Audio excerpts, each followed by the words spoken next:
Hi, this is Brian Kim. I'm going to share with you this case of a patient with extreme floppy iris syndrome, IFIS, and this also resulted in a very spastic and unstable pupil, and you'll be able to see that. In addition to that, because of the floppiness of the pupil, you'll also see significant reverse pupillary block. And so I'm going to show you how I'm able to handle this case, performing double chop, cross chop, lifting the iris with the chopper to minimize and control the reverse pupillary block. I'm using a cotton tip to stabilize the eye and using the corneal marker to help me center and size my rexus. I'm using the cotton tip to stabilize the eye, and now I'm making my paracentesis incisions, first on the right side and then the left side, making sure the incision is parallel to the iris plane, which creates a nice corneal shelf, which will allow me to achieve a self-sealing incision. I'm injecting some intracameral lidocaine, and also my staff member felt like this might be an IFIS case, so we also added some intracameral epinephrine. As I'm pulsing the epinephrine, you can see the pupil giving way there, and then the pupil is kind of expanding and then constricting. And so this is a little bit of a sign of what is to come. So I'm injecting some dispersive viscoelastic to fill the anterior chamber.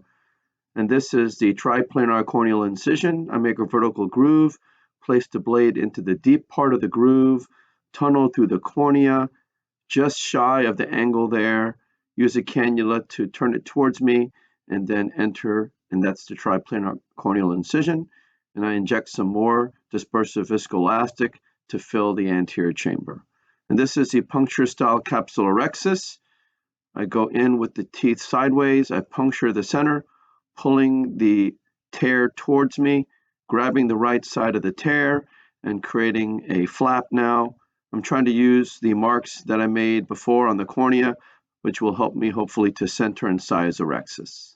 I'm going around circumferentially, again, using the corneal mark as a guide to help me center and size the rexus.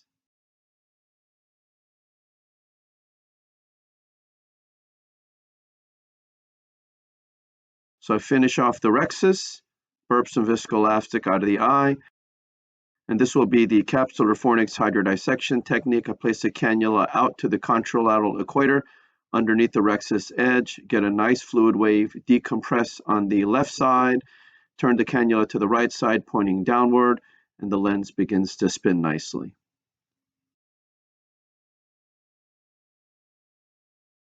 Irrigating the surface of the cornea, adjusting my sleeve.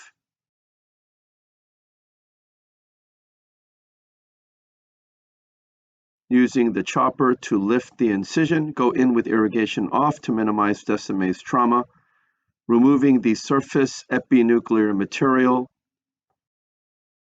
I'm going to place the chopper underneath the rexus edge, point the phaco tip vertically subincisionally, bringing both instruments together, crushing and dividing the lens. That's the double chop, placing the chopper around the right heminucleus. And what you'll see here that I'm not able to achieve a good chop. And what actually happened was when I did the double chop, I didn't place the phaco tip vertical enough, and I did not get a complete chop. And so I went all the way around, turned the lens 180 degrees, and chopped it once more. And so that is the double chop. I try again with the cross chop, placing the chopper around the right heminucleus, pulling it centrally toward the phaco tip, and that was a successful chop. Lift that first quadrant up out of the bag with a little bit of vacuum, and then crushing it between the chopper and the phaco tip and emulsifying the lens pieces. So as you can see here, as I'm emulsifying the lens pieces, the pupil is spasming out here. It's almost like about to collapse. And so I'm like, okay, this is not quite normal. Let me take the chopper out. I ask my staff person, is everything okay? Is the tubing okay? Is there any leakage of fluid to explain why the chamber's collapsing? And they reassured me, no, everything looks fine. All the tubing's okay, but I just didn't feel comfortable. So I came out, had them inspect everything, turned on the irrigation. The irrigation looked like it was adequate flow. We thought, oh, is it the fluid coming out of the paracentesis? Well, that's pretty normal for me anyway. That's not anything unusual. So I'm like, okay, we'll just go ahead and try again.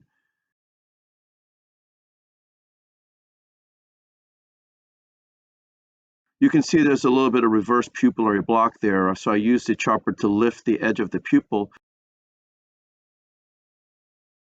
And now you have a little bit of an eccentric pupil. As I'm emulsifying that second quadrant, you can see that spasming of the pupil. It's just crazy how much spasming there is. And again, I feel like, is this because there's significant fluid mismatch between the irrigation and the aspiration?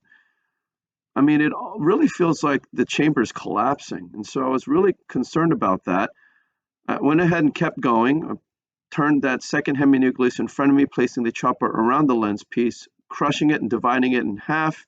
And then I'm using mechanical fracturing forces to very carefully emulsify and remove those lens pieces. I'm placing the chopper around that piece, hooking it, crushing it between the chopper and the phaco tip, and then very carefully emulsifying the lens pieces. Anytime I see the pupil coming down or the chamber collapsing, I stop aspirating and just hold and then let the eye inflate and then go back and resume.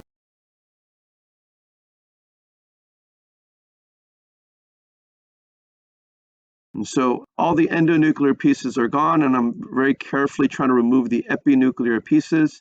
Again, because of the weird behavior of this lens, I'm not feeling very good about it. I'm just being very careful, making sure that when the chamber collapses, that the posterior capsule doesn't come forward, making sure that the posterior capsule is protected during these maneuvers, keeping that chopper deep.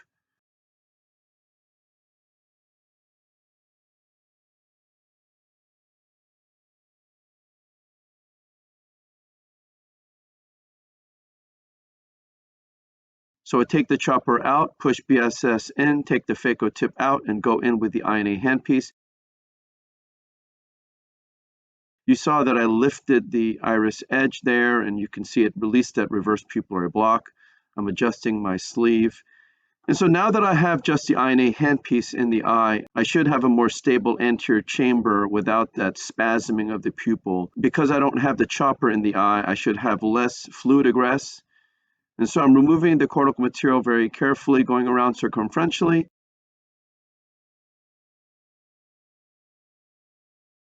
Switch to the polish mode, polishing underneath the rexus edge of the lens epithelial cells. So again, I'm just still thinking, this is a weird case. Why did that iris do that? I felt like, the machine was okay. It wasn't an issue with the machine. It wasn't because it had, fluid leakage and it caused a mismatch of irrigation and the aspiration. It wasn't any of those issues. So I became more and more convinced that this patient just has extreme IFIS, extreme floppy iris, and billowing, reverse pupillary block.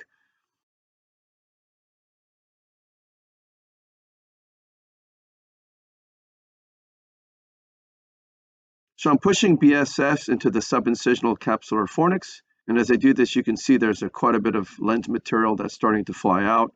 Anytime I see some subincisional cortical material attached to the posterior capsule, I'm pretty sure there's going to be some hidden cortical material there. I push some cohesive viscoelastic to fill the bag, and I start to polish underneath the rexus edge with the sweep. Again, in the very beginning, when I pushed that epinephrine, you can see the billowing of the iris focally with the pressure of the epinephrine, and you saw a little bit of spasming of the dilation of the pupil. And so I do suspect that this is just an extreme IFIS situation.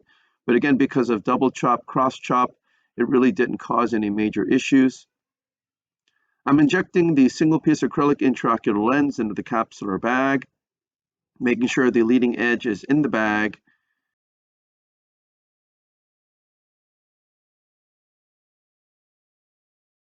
I'm placing the INA handpiece in with irrigation off, making sure both haptics are disengaged from the optic, going underneath the optic, tilting it, rotating it 90 degrees clockwise, removing all the viscoelastic from within the bag and underneath the lens, removing all the viscoelastic from the anterior chamber. Oh, there's a little bit of material there under the lens, so I switched to polish mode and removed that material as well. Now I'm polishing underneath the rexus edge, making sure I'm cleaning up the bag completely, going under the lens again,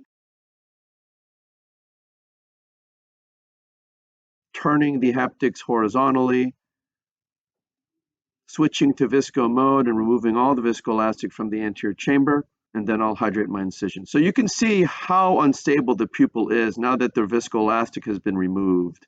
And so this just goes to show there's a variety of techniques for lens disassembly in a very unstable pupil situation. In this case, the pupil was big, but it was very unstable.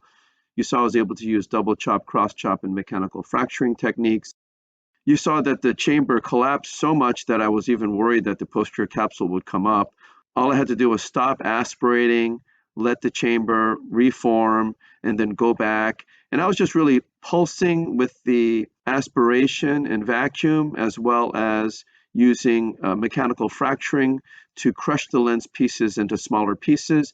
By making the pieces smaller, I was able to use sparing amounts of aspiration and vacuum and to be a lot more judicious with aspiration and vacuum, again, which is very important in this type of situation because of the severe floppy iris.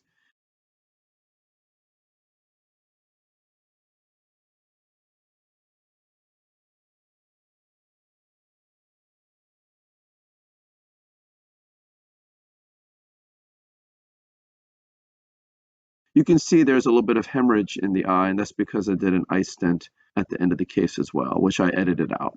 So again, this was a case of severe IFIS with billowing of the pupil, as well as spasming of the pupil, as well as chamber collapse, a reverse pupillary block situation. I used the chopper to lift the pupil edge to alleviate the pupillary block and performed mechanical fracturing, double chop, and cross chop, as well as judicious amounts of aspiration and vacuum to control the chamber, as well as disassemble this lens in a careful and methodical manner. So I hope this was helpful to you, and I thank you for your attention.